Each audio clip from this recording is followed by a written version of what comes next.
Shwetank, thanks so much for joining us. Great to have you with us. And you've made a big announcement today regarding Athiva. Just talk us through it. I remember that you had spoken a lot about very aggressive expansion plans, and clearly this is one sign of that, and at least one particular segment that you're going big on. Hmm. Thank you so much. We are very excited. These are very exciting times for hospitality in general and for Chalet in particular. Um, why we are particularly excited is because we are seeing this as a massive learning experience for us. So if you see the history of Chalet, we started with our first opening in 2002, and we were purely an asset owning company, where we were learning from third party operators like a Marriott or a Starwood, and then they got merged and it all came into the same basket. So that's how we started, and at that time we had put together an institutional asset management team, and for the first time that was being done in the country, and we were learning as we went along. In 2009 we signed our first hotel at Four Points Sheraton as Four Point Sheraton under the franchise, which allowed us to actually change the nature of the asset management team into an operations team. And the beauty of that decision today is that we it actually allowed us to do what we did today. And why I say that is because as we became serious in the space, we started operating when we acquired the Duke's Resort in Lonavala, which is incidentally going to be the first Athiva. We were already deep into operations, and we went on to sign two more hotels in the franchise space. One was with Taj, which was the first time IHCL had ever given a franchise for the Taj brand, which clearly means that they have deep faith in our abilities to run the hotel. And then there is a Hyatt Regency in Airoli, which is also in the pipeline, which was signed as a franchise. So during this time, we developed operations capabilities, and we were slowly sort of ramping up behind the scenes the above property teams in revenue management, sales, marketing, etc., so that we could set ourselves up for a brand of our own. And if you see that continuum of learning, the brand launch is a obvious next step in that direction. Today, the idea of the brand is only to use it on our properties. This is how most brand companies in hospitality launched themselves, where they proved that they had skin in the game and they could do the right thing for the property by operating them efficiently. Uh, Tomorrow, again, we are laying the seeds for potential third-party asset-light model, but it's not on the table as of now. It'll be when it'll be. Today, we are only trying to prove the model and do the right thing for each property by bringing the brand on and learning in the process. So very exciting times. And I'll talk to you a little bit more about this as well in terms of the concept behind the brand. But how do you intend to fund this? Is it internal debt? Is it equity infusion? What are you looking at in terms of modes to fund this expansion? So, you know, if you if you see the capex that's going into these properties, basically we have announced 900 keys at about circa 1500 crores of capex.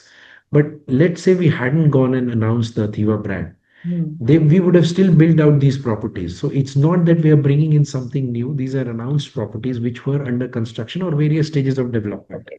So, we would have anyways invested in the property. So today the capex is going into the property. The brand is incidental to it. The brand is a learning. It could have been any other brand, we would still have put the money. So our financing on these properties has been very clear from the beginning. So what we do is typically we look at a debt to EBITDA ratio of about anywhere between 3 to 3.5x. Today we are sitting on a debt of total of about 2000 odd crores. If we look at our EBITDAs and ratios, we have significant headroom to grow. And our business itself is producing a significant amount of profit every year. So the fund money coming out of the business, as well as the debt headroom of debt that is available, is very comfortably allowing us to do this investment. So we are not really worried about the money. Okay, and which markets are you looking at, both geographically as well as in a demographic sense? This is clearly a little bit more, I mean, would this be in a slightly leisure category? Would you say it's more lifestyle? How would you sort of define it? So, incidentally, we are an asset owning company at heart first. Hmm. So we still look at our expansion strategy from a capital deployment perspective first and doing the right thing for the property. Hmm. If you see the current announcement of 900 keys, they are very heavily loaded in the leisure side, which is sending out the signal that we are more comfortable on the leisure side. That's not the case. Okay. Athiva brand has been conceptualized in the upper upscale space. Okay. It will be branded as, if it's a city hotel, it'll be called hotels. If it's a hotel and convention center, it's a hotel and convention center. Otherwise, it could be Athiva Resort and Spa or Athiva Resort. So, Okay. we are very clearly fungible. It's fungible to that extent. Uh, from our properties, also, whilst we have chosen these properties to become Athiva, it doesn't mean tomorrow we will stop working with third-party operators. So Okay. we will still do the right thing for the property, and we will go with the decision based on the location of that property. To give you an example, if I am in a city which requires a global traveler to come in for work purposes, let's say a Hyderabad or a Pune, I don't have the same firepower as a Marriott or a Hilton because of their global distribution. So I will still find a way to tie up with them, whether it's through a soft brand or a management contract or through a franchise model. Having said that, all I'm trying to say is that just because we have launched the brand, it will not be our automatic choice. It is just one more brand available to us, and we want to learn through the brand. So that's the idea. Okay, great. When do you see the supply and pricing situation kind of change in the market? Do you think it's catching up? Rates in especially in key metros are now through the roof. How do you see the next 2, 3 years evolving? Uh, you know, uh, a lot of the times we get asked this question because typically hospitality goes through cycles, Mm. and most people now ask us, are you at the end of the cycle? My first response to this is, whether or not I have peaked in the cycle, I'll only know when I'm after the peak. So I'm not after the peak, clearly.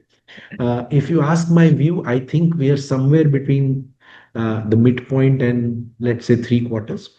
Why I say that is that the India macro story is very strong. There's no question of that. Right. So there is constant demand coming. We peg in hospitality demand at about two times the growth of GDP. So if we are at 6.5, I'm expecting demand to be anywhere around the 11-12%.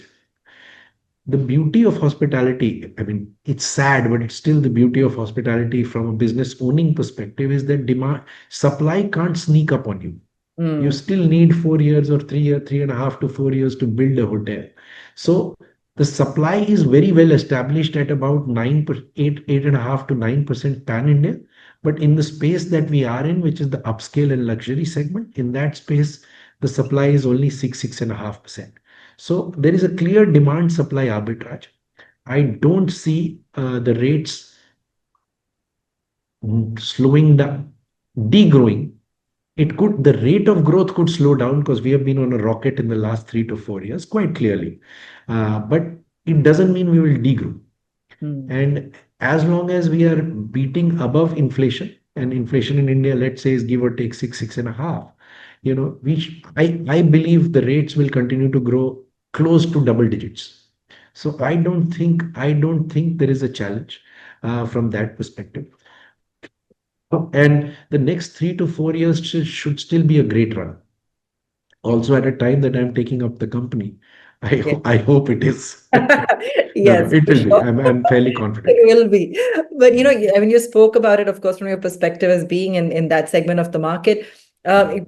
Um, in terms of really the consumers' demand for that kind of upscale product, do you feel just as if we step back and just look at the larger market at the moment, because everyone's talking about hospitality booming, do you think it would still be skewed towards more the luxury segment at the moment? Or, do you see the pie growing for this segment really is what I'm wondering. If you see the growth, history of growth in the segments, there is very decent growth at the mid-market and economy side, Yeah. and there is a very decent growth on the upper upscale luxury side. So what's happening is India is probably going through a barbell effect, where Mhm. there is growth on both ends, and the ones that are caught in the middle are sort of in. I Exactly. won't say they are in trouble; they're not growing at the same pace. Right. And it's a very generic statement because sometimes mid-market hotels can become the best hotel in town in a tier two location and still do fantastic business. So generically, that's how we are seeing that segment growing. Uh, Mm.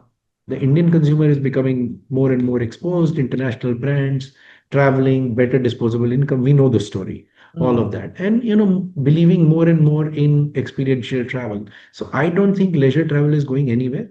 The number of times people are traveling has also gone up. Where there used to be one large holiday and maybe one small holiday a year, you're Yeah. now taking multiple holidays. So, Mm. drivable distances from key cities and from key airports is going to be exciting for the near future. And whether it's an inward facing resort or a resort plus one, which is with tourism or with weather or with scenery, will always be in the vogue.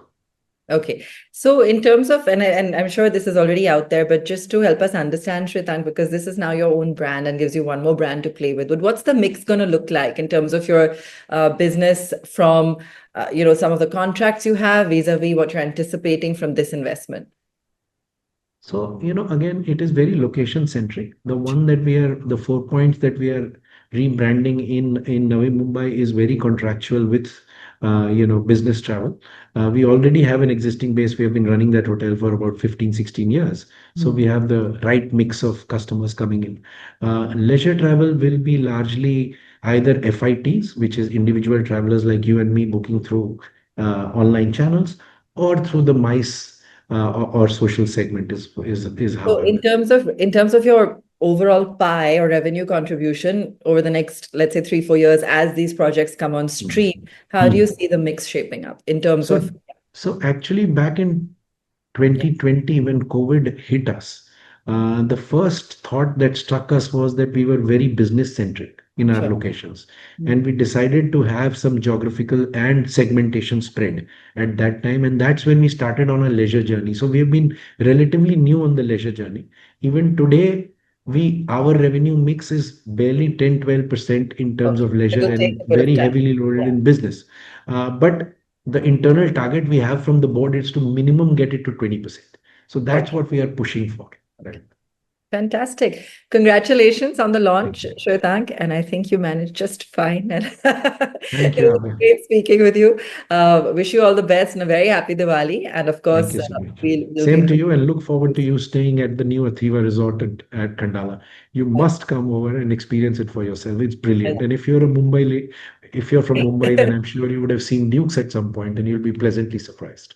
All right. I'll make a note of it for sure. Thank you so Thank you much. so much.